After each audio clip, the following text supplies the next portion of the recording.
Kit, నీ ముఖం చూస్తే పాలు తాగాగా మొహం తోముకొని పిల్లిలా ఉందే, ఏమైందిరా? అదేరా, మన ఫ్రెండ్ టామీకి రేపు పరీక్ష ఉంది, వాడికి ఫన్నీ విషెస్ చెప్పాలిరా. ఓహో, అలా అయితే మన స్టైల్లో చెప్పాలి, వెయిట్ చేయి. అదిగోరా, టామీ వస్తున్నాడు, మనం గోడ దూకి వాడి దగ్గరికి వెళ్దాం. అరే ఏం చేస్తున్నారా? రేపు నాకు ఎగ్జామ్ ఉంది. హే టామీ, పరీక్షలో ఏమి రాసినా పెన్సిల్ తినొద్దు, అది మనకి టేస్టీగా ఉండదు.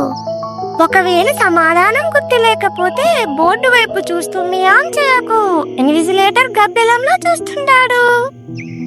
అరే మీ విషెస్ వల్ల నాకు భయం వేస్తుందిరా. అదేరా మా స్టైల్, అయినా చివరికి చెప్పేది ఒకటే, ఆల్ ది బెస్ట్ రా. థ్యాంక్స్ రా, మీ విషెస్ వింటే అర్థమైంది నాలో ఉన్న భయం తగ్గించరని. ఫ్రెండ్స్, మీరు మాత్రం మన ఛానల్ ని సబ్స్క్రైబ్ చేసి లైక్ కొట్టి మీ ఎగ్జామ్ ఫ్రెండ్ కి షేర్ చేయండి.